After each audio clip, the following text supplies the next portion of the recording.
Hey everybody, welcome back to Fantasy Theory. X-Men 97, Episode 3, Fire Made Flesh is out now, and we're here to break it down. Episode 2 ended with a big reveal, and spoiler alert if you haven't seen it yet, Jean Grey, and of course we missed breaking that down, and I apologize for that, but we're here to talk about the episode now. There's another Jean Grey. But this episode pretty much explains everything, so we'll get into it. Leave a like, drop a comment, and subscribe. Let's jump right into the video. Again, this is titled Fire Made Flesh, and that will come in handy a little later on in the episode. It picks up probably a few moments after Jean Grey passes out into Morph's arms, with Beast looking over her running tests on the new Jean Grey. I like to add people on the internet pointed out that Jean Grey always passes out after using her powers, so this is just funny to see that she passed out into Morph's arms. Now, it's unclear when this Jean Grey came into the show. I think it's pretty much assumed, but not really, this new season, so X-Men 97 was when Madeline Pryor, but I don't know if it was ever shown or planned in the OG show that these two were switched, or if Jean Grey that faints into Morph's arms was ever part of the team. It's really unclear who and when it got switched, and I don't know if we'll get that answer, but maybe later in the season we will. To kind of tell the Jeans apart, we'll refer to Mr. Sinister Jean as Madeline, and the other Jean that passed out as herself Jean. Madeline scans Jean's mind, but a weird detail is that all the memories Jean Grey faces is not there, and it's just blank on the head. There's no faces made out here. For her, everybody else's face is made out. Some of the shots is Green in her Marvel Girl costume, Cyclops holding Jean from Season 1, Episode 8, a shot of Scott and her kissing in Season 1, Episode 5, her in her Dark Phoenix form, which is where Jean calls herself the Fire Made Flesh, which is the episode title and why I said it comes in handy later on. And there's a shot that we actually see twice in the OG show of Jean and Scott holding hands with Jean recovering in the bed, and the Wedding Day episode where Morph tricks them when he's marrying them, and this is why Morph turns into what he does for a brief moment, showing guilt. The show is great in calling back to all of those old episodes, and it's so great to see that, especially for OG fans who watched this as a kid and is watching now picking up years later. It really makes it come full circle, and I never watch it, but I wish I did, just to pick up some of these moments and really feel how everybody else feels when they see them happening. The next scene is Jean waking up in a lab and sneaking out looking at a Crazy Eddie store that we mentioned earlier in the breakdown, I think in the first breakdown. Morph suggests to call the mystery Jean, Jean Doe, and turns it to Spiral with 6 hands to get the majority vote, and that just shows the comic relief that he is. Spiral is from a much earlier episode and, well, has 6 arms. Beast references gamma rays, which is of course gamma rays is what turned Bruce Wayne into the Hulk and plays a big role in Marvel and the MCU. Beast finds out and explains Jean is the older one and the right age, while Madeline is younger. When Madeline tries to get Scott on her side to make her case, Scott doesn't really take her side and almost goes against her for a brief moment, causing Madeline to start a cycle of pretty much going crazy. She brings up all the battles she fought beside them and almost died with them, but almost like trying to remember and reassure herself that she was there. I could be reaching here though, but let me know what you think. We see a subtle reference between the two. With Madeline, she can't believe she is the issue, but in a much older version of Jean, she accepts that she could be an issue because of the darkness that's in her. This could prove my thoughts before that we don't exactly know when they switch. It could be this season or it could be earlier on. I again don't know, and I really do want to know. I'm going to be bringing this up a lot during the video because I want to know when they switched. Madeline shares a moment with the baby Nathan until a sinister voice comes onto the baby monitor, which of course is Mr. Sinister. See what I did there? As he's talking, Madeline's eyes glimmer and it rains and thunders, setting the sinister mood and horror the episode is about to be and about to become. Bishop says the time traveling machine should be done soon to Beast, when Beast says it will be soon once the Jean situation is concluded.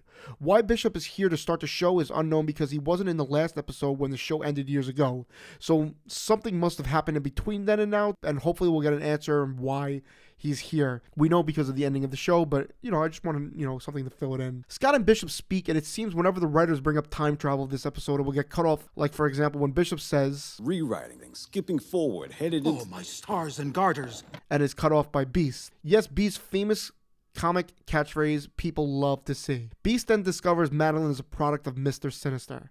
Finally, from the shadows, as creepy as it can be, Mr. Sinister appears to Madeline. A quick intro to Mr. Sinister, huge X-Men villain and appeared in the show before for a while. His name is Nathaniel. He was a scientist obsessed with Charles Darwin.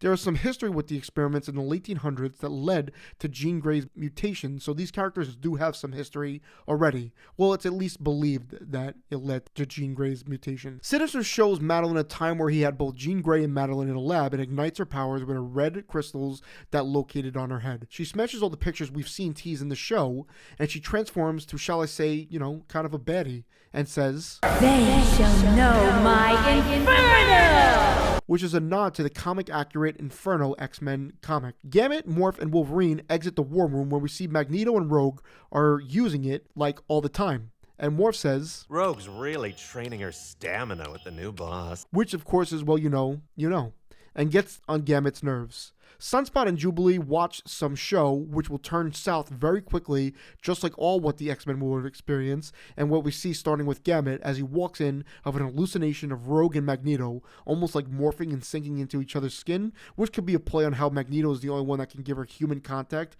and is almost rubbing it into Gambit's face. Next, like a possessed film, the character comes out of the TV screen while Jubilee quickly shoots her fireworks and it splits the head open until it turns into Roberto's mother. Kind of reminded me of the Suicide Squad when Polka Dot Man sees his mother all the time because he hates her. Morph jokingly wants to help Wolverine, well, you know, Need some help in those hard-to-reach spaces. and is greeted with Sinister when Morph shouts, "Not again," which is a nod to an earlier episode when Sinister used Morph to kidnap the X-Men. The toys transform in the nursery when Scott and Bishop walk into a notable Charles Xavier. Bishop's sister, Shard, appears to Bishop and says that he abandoned her. So it basically seems like all of your fears and regrets are here, and Sinister is just playing into that. The mansion opens up and they fall into like a hell place where gremlins and all of that are there.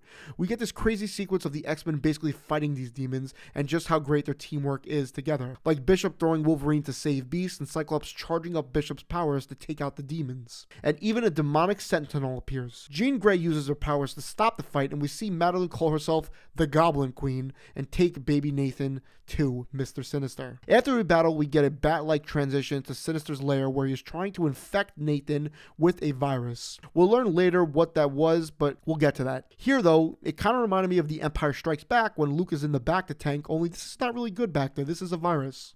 When the X-Men decide to take on Madeline and who stays back, we see Magneto take Cyclops, Morph, and Bishop. Morph turns into the magic sister to Colossus until they are turned evil briefly, and we get this epic battle between Magneto and Madeline where she is able to reverse his attacks and send back shards of glass to hit him. Wolverine breaks through to Jean by calling her Jeannie, and she remembers and realizes how much Logan actually loves her, but eventually thinks of Scott being in trouble, and that is shut down quickly for Logan. So Logan is being rejected by two Jeans, and that's just a big oof for him. Jean uses her powers and is able to stop Madeline and makes her remember a young Jean Grey meeting Charles Xavier, and they start to break through where they see Annie Richardson get hit by a car, which in the comics is what awakened Jean's powers. I also want to add Cyclops and Madeline share a weird kiss here, but I just want to know why Scott lets it happen. Anyway, we learn Jean is more complete while Madeline has been shaped by traumatic experiences. The battle between the two featured Jean seeing pictures of her past from Madeline until Jean actually, yes, swallows Madeline, which is interesting. It's almost like swallowing her pride, swallowing the pain. A big fetus Nathan appears to Madeline in a weird place and snaps Madeline back to normal. The pain is transformed and switched into just hope and love. Cyclops shoots Sinister and gets baby Nathan, but the damage may be too late when Sinister says, "You have doomed the boy," and disappears when I'm sure we'll see him again soon. As he's disappearing, Sinister says the Lady Bird nursery rhyme in a very, and again I'm going to say this a lot in the video, sinister way. The virus given to baby Nathan is a techno-organic virus that was meant to make him invincible. We can see a visual of the virus all over him with all those green spots on him, and Bishop says he could take him into the future now that the device is complete to get a cure, and Scott is definitely against it. The guy Bishop refers to that can help is Forge, who we actually will see a little later on in the episode when he meets Storm, but we'll get to that scene in just a few moments. Scott eventually lets it happen by walking out of the room, and the scene next is sad when we see Jean with the baby surrounded by moonlight and fireflies by the water and gives him a goodbye that is almost like stored in his memory clear as day. As she gives the baby to Bishop, the music plays and we hear the baby cry, and Bishop and Nathan go through the portal and are gone. When we see them next, I have no idea. Jean and Madeline say their goodbyes when she says her name is Madeline, and this is when we actually realize that's her name. I assume though she will be back because she is just so powerful. Jean and Scott meet in a destroyed room in such a weird scene where it's like they don't even know when they switched and what memories they actually have together. However, one more scene, we see the bar To Kill a Mockingbird, which is a play on the famous book that you probably read in high school, To Kill a Mockingbird. The TV Storm Watches says the temperature will be 100, 102, and 100 for the next 3 days, and Forge then appears and meets with Storm, saying he can help her get back what she lost, and the episode ends. This episode was really fun. My questions: will Sinister appear in more than one episode moving forward? Is he going to be the main antagonist for the rest of the season? I know he's supposed to be the main antagonist for the live-action MCU X-Men and not Magneto, so I want to know how that actually happens and if it will play into each other in any way. And of course, the question everybody wants to know: when did Jean Grey and Madeline switch? When did that happen? I'm going to be looking into that and trying to make some theories about it, because it's mind-boggling when it actually happened, and it's pretty crazy.